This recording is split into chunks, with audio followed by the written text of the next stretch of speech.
All right, 5 minutes after 11 o'clock. Thank you for tuning in. I can always tell when we have a guest who has a following out there, Robin. It's the phone lines ring and they say, "Are you going to give away the book?" before I even mention the book.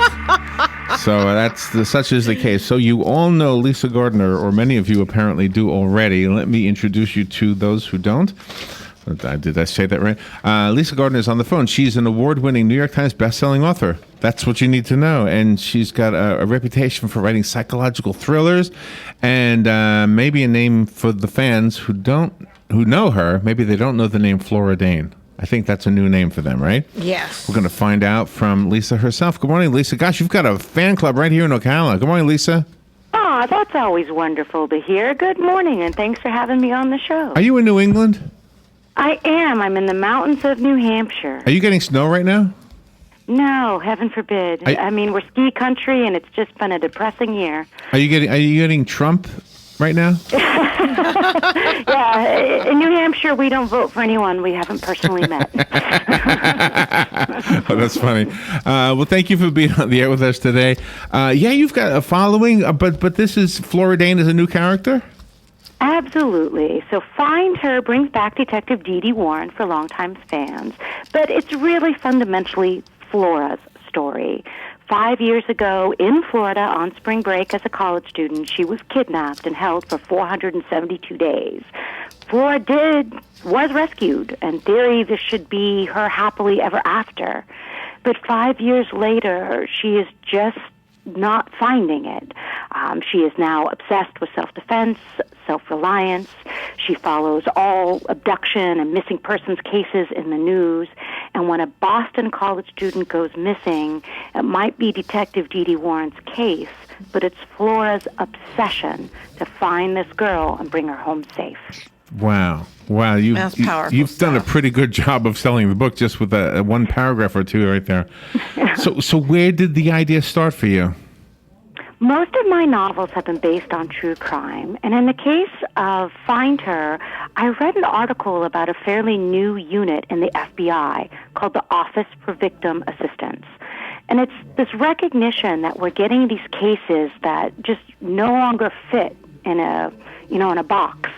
You have things like, the Columbus, Ohio case, kidnappings, where these three girls were held for more than 10 years. Yeah, that's horrible. Yeah. In Boston, we had the Boston Marathon bombings, where, again, the implications for the victims and their families are ongoing. I mean, there's people that had to leave their jobs to take care of loved ones that are now injured.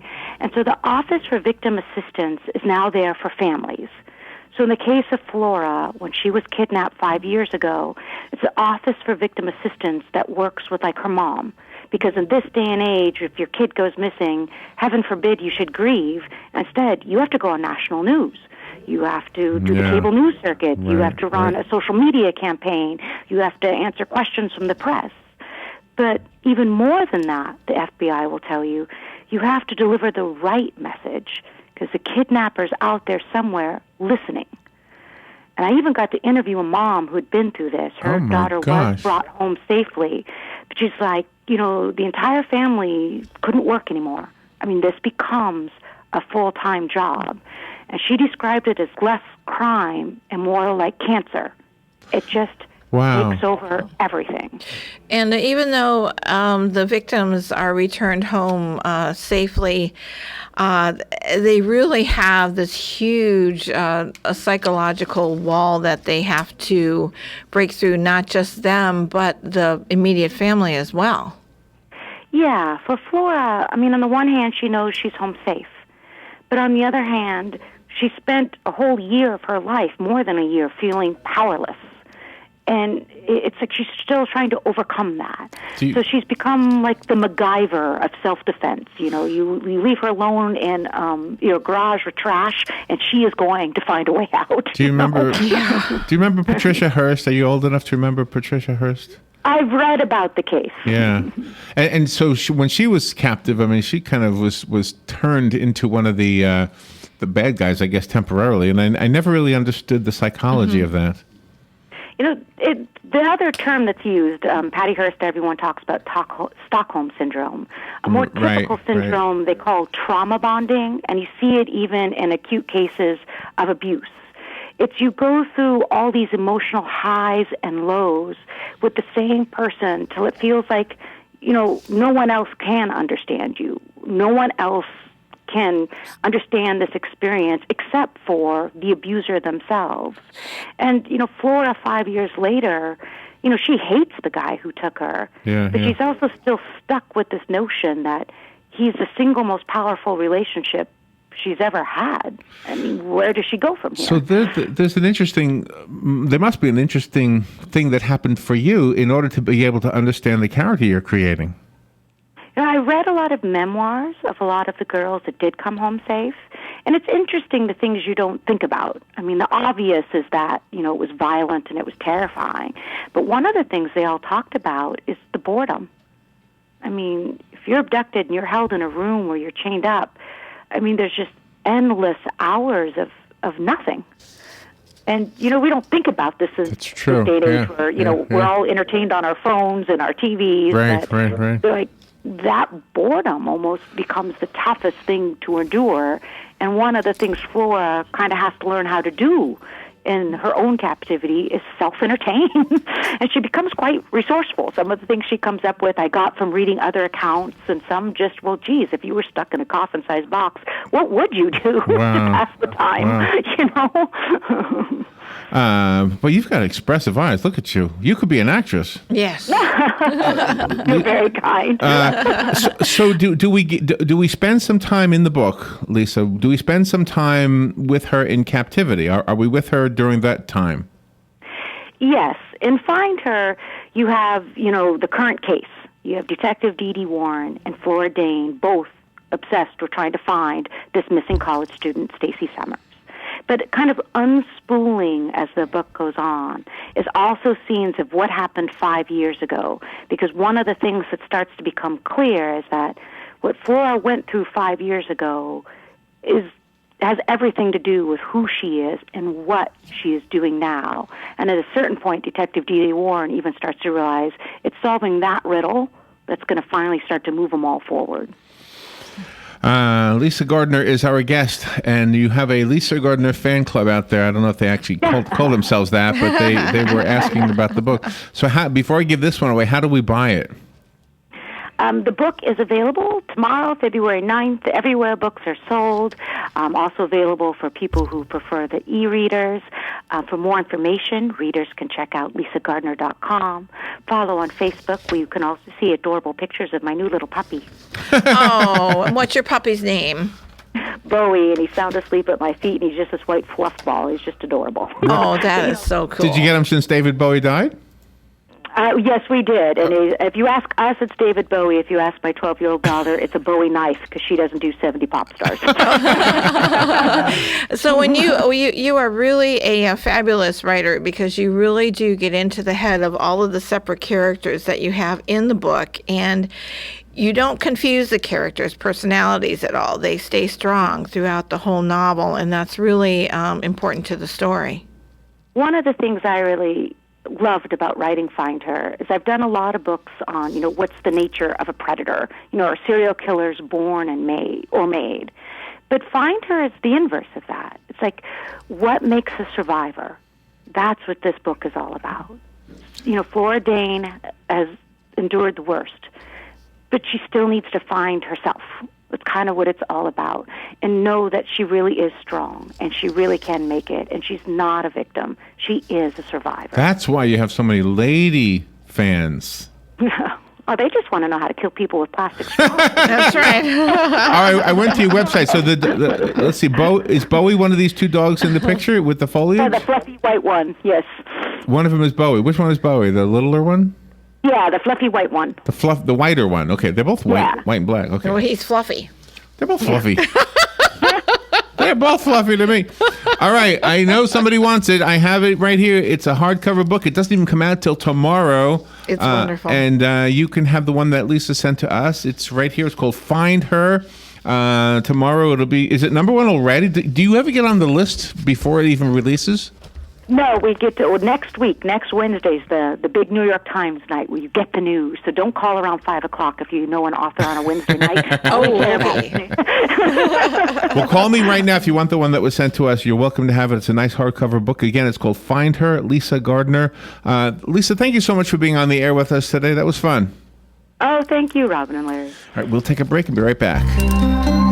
Palm Garden wants to get to the heart of the matter. If you've been in the hospital as a cardiac patient, maybe you have a pacemaker or congestive heart failure or an arrhythmia, or perhaps you're a heart bypass patient, then consider Palm Garden as your rehab choice. With proven outcomes second to none, Palm Garden fixes broken hearts. Call today at 854-6262. That's 854-6262.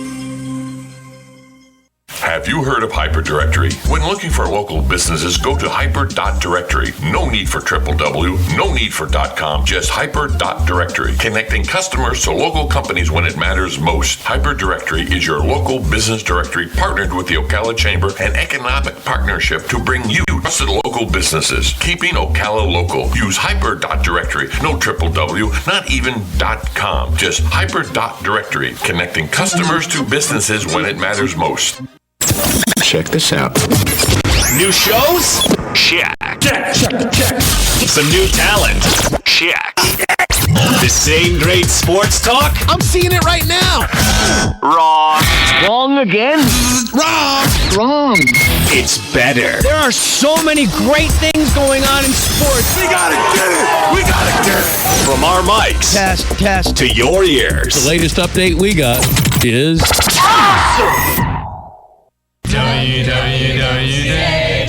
WWWOCA, WWWOCA.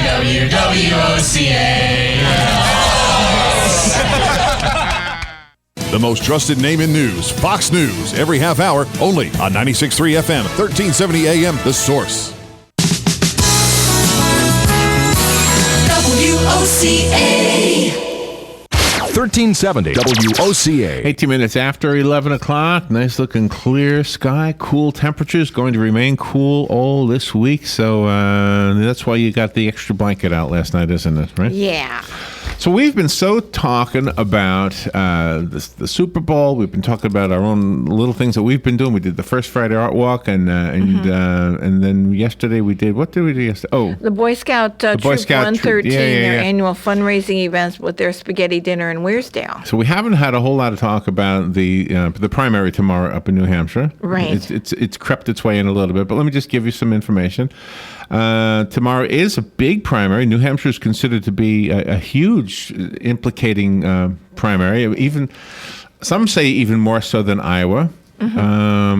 So a new poll from CNN shows that Donald Trump and Bernie Sanders are holding a lead in the races.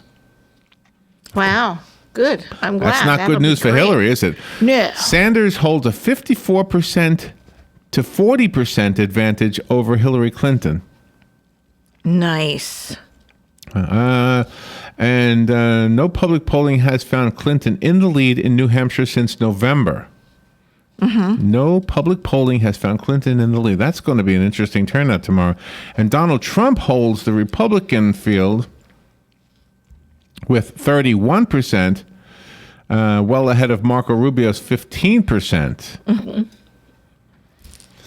So good. So Marco Rubio is ahead of Jeb Bush Yeah. and Carly Fiorina. Oh, yeah. Marco Rubio has picked up 4 points since the previous New And Hampshire. Cruz. He's ahead of all of them except for Donald Trump. Wow. But still, Donald Trump is twice as much. Now, the reason why you would have such a small percentage for Donald Trump, with so many people supporting him, 31% versus Bernie Sanders, 54%, is obviously because they break it down into each party. Yeah. And there's more people in the Republican field than there are in the Democratic field. In fact, there's only 2 in the Democratic field, which is why I don't quite understand 54 plus 40 equals 94. Where's the other 6%? Are they undecided? Is that what that is? Yeah, it's probably undecided. Ted Cruz follows Rubio with 13%, so 13 versus 15. But again, Donald Trump at 31%. That's a lot of numbers. John Kasich is at 11. Jeb Bush is at 10. So And Jeb Bush in a new article is calling Donald Trump a loser. Oh, gee. But of course, Donald Trump was calling Jeb Bush a loser a long time ago. So the fifth candidate, often included in the group, Chris Christie, has generally seen his support dwindle and now stands well behind, dropping 2 points in this week's poll of polls, an average of 5%. And Carly Fiorina ties Christie at 5%. Ben Carson rounds out the group with just 3%.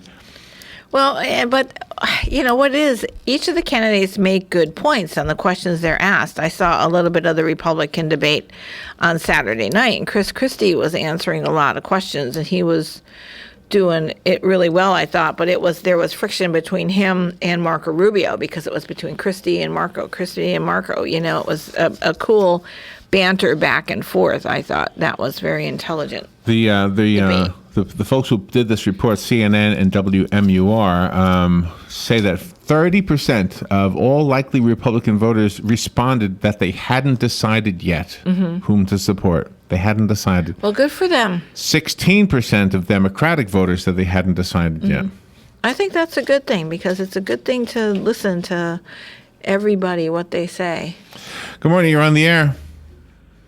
Yeah, good morning, good morning. Just a reminder to people here in Florida, where we will be voting in the presidential primary in a few weeks.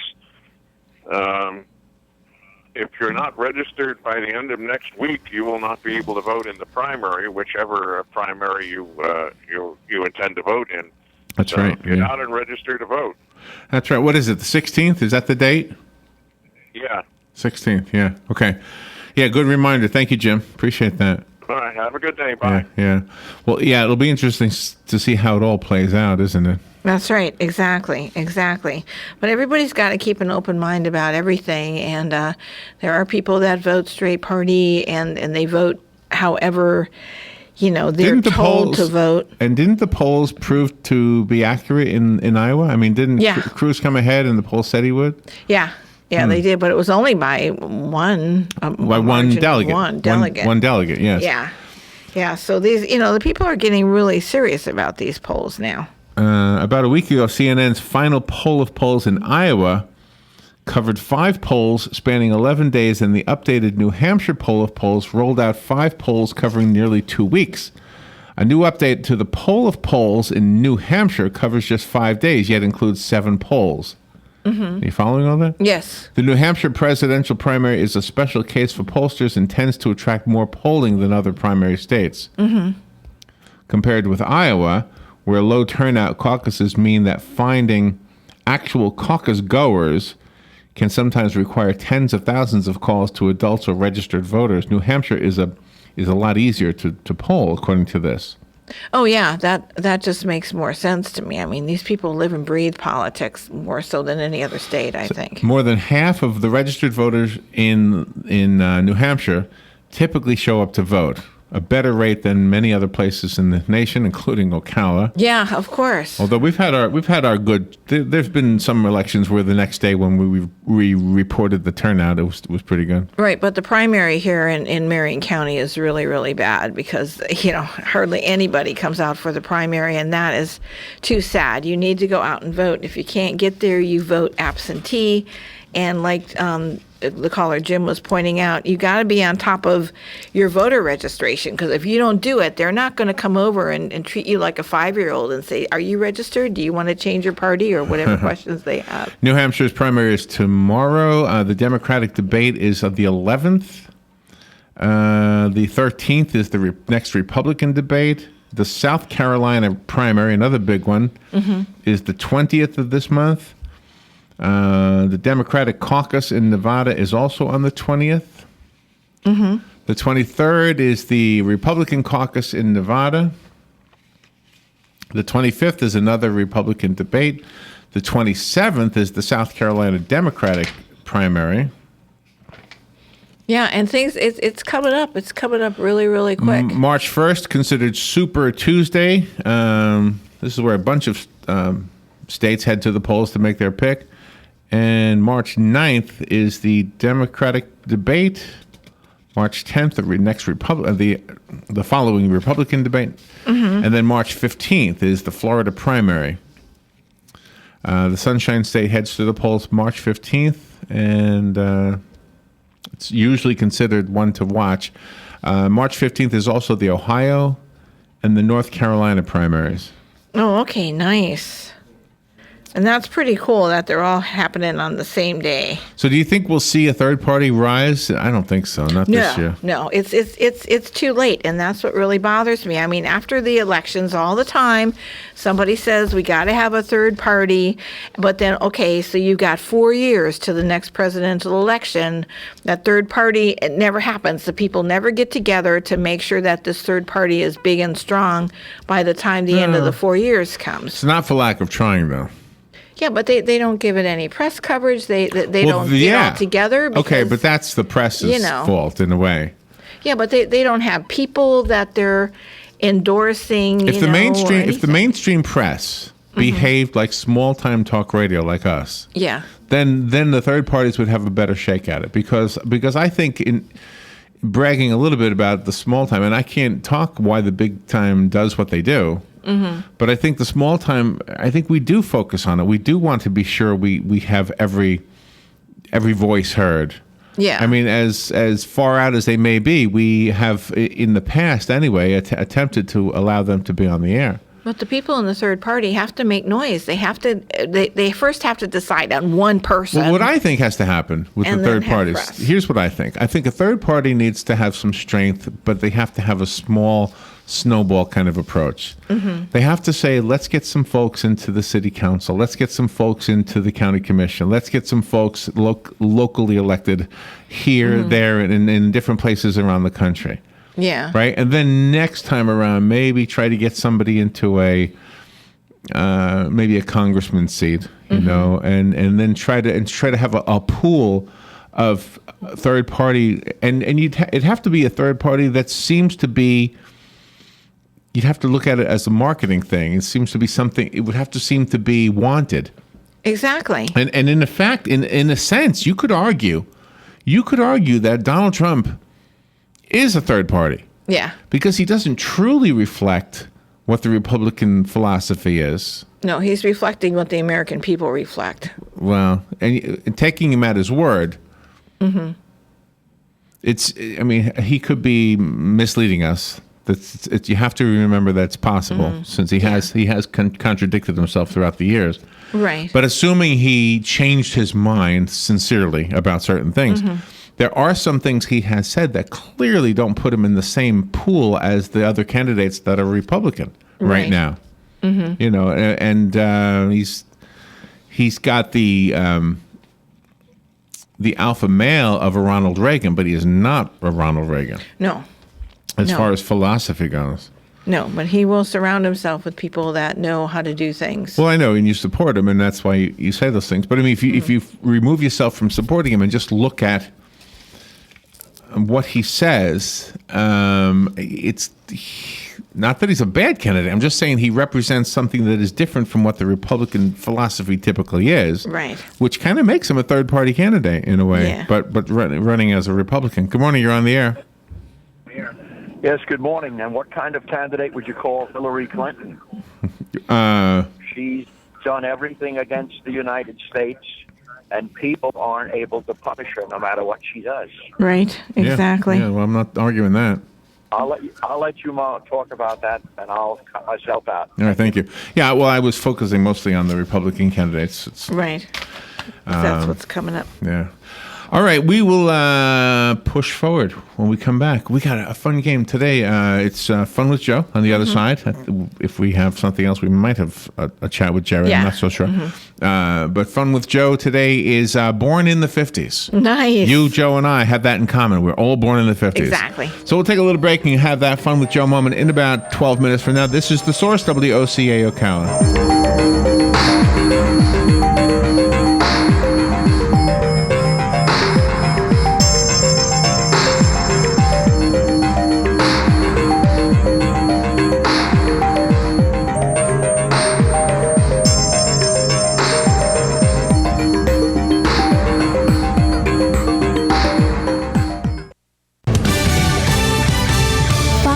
Ready to Go. I'm Pam Puso. The first in the nation primary happens Tuesday in New Hampshire. One thing I'm asking, I don't want any of your money, but I'm asking you have to go out and vote tomorrow. Republican Donald Trump at a town hall in Salem. Polls have him with a big lead on the Democratic side. Unlike the GOP race, the Democrats have a one-on-one battle going, with polls showing Hillary Clinton fighting uphill. Bernie Sanders has a double-digit lead. Fox's Gernal Scott in Manchester. If you're thinking about Chipotle for lunch, think again. Restaurants won't open until 3 this afternoon as a company-wide food safety meeting is held. Chipotle has suffered a dramatic drop in sales since outbreaks of E. coli and norovirus at stores in different states made several people ill. Adam Shapiro with Fox Business Network. The source of the E. coli outbreak hasn't been determined.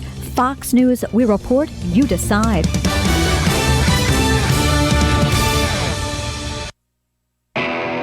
Any Napa guy knows, and science proves, the best minivan is the one you've already got. Part kid transporter, part drywall mover. Who cares if the faux wood grain is a little faded? That was a platinum package option in 1987. With over 400,000 parts and a little Napa know-how, you can keep anything on the road. Because it's not old, it's vintage. That's Napa know-how. Without automatic cloud backup, everything on your computer is at risk. From hackers, viruses, natural disasters, or even the occasional human error. Few things are as bad for business as downtime. So why take the risk? Get Carbonite Cloud Backup and protect all the files that keep your business or your home running smoothly. Start your free trial today at Carbonite.com. No credit card required. Use the offer code INFORMATION to get 2 free bonus months if you decide to buy. That's Carbonite.com. Offer code INFORMATION. You've got a garden and we've got a show for you called You've Got a Garden with your host, Master Gardener Carol Ann Baldwin. Carol Ann answers your questions about your flowers, your veggies, your grass, your trees, even questions about your bugs. And she's only on WOCA, so don't miss Carol Ann Baldwin and You've Got a Garden each Tuesday from 9 a.m. to 10 a.m. right here on WOCA The Source.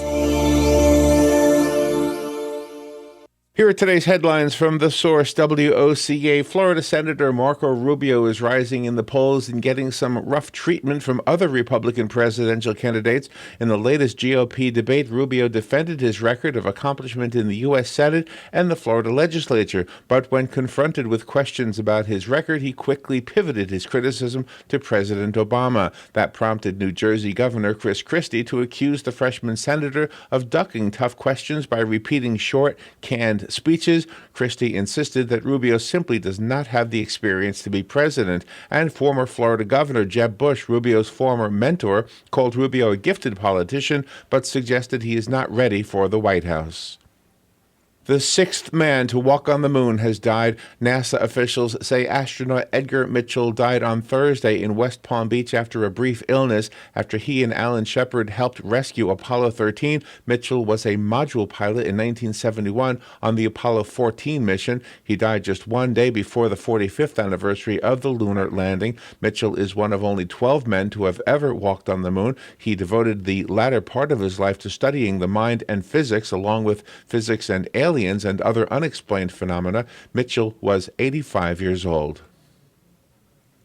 Florida U.S. Senator Bill Nelson is looking at the increasing number of close calls between small unmanned drones and commercial aircraft and says he plans to offer a measure to deal with the situations. Nelson's proposal would boost federal efforts to research, test, and deploy various technologies to keep drones away from sensitive areas such as airports. Nelson, the top Democrat on the Senate Commerce Committee, which oversees the FAA, says he plans to insert the measure in legislation the panel is currently working on to reauthorize the agency. The senator was in Orlando on Friday to discuss the plan with a group of airport directors who had gathered there from around the state. A number of companies are developing drone mitigation technologies that would, among others, be able to shut down a drone that strays into a no-fly zone, such as an airport. Other technologies in development would deploy advanced sensors to detect and intercept drones attempting to enter sensitive areas. Former Louisiana Governor Bobby Jindal is endorsing Florida Senator Marco Rubio for president. The one-time Republican presidential hopeful made the announcement on Fox News' On the Record. His optimistic message is bringing voters from across the party lines, from across different demographic groups, he said. He went on to say he can unify our party. He can win this election in November, unquote. Jindal said he and Rubio have a lot in common, including both being the children of immigrants. If you love all things Disney, how would you like to fill your house with the magical sense of Disney? Anthology Candles has created a line of Disney-inspired candles that will allow any Disney fan to do just that. The candles are a creation of a Charleston, South Carolina couple. Some of the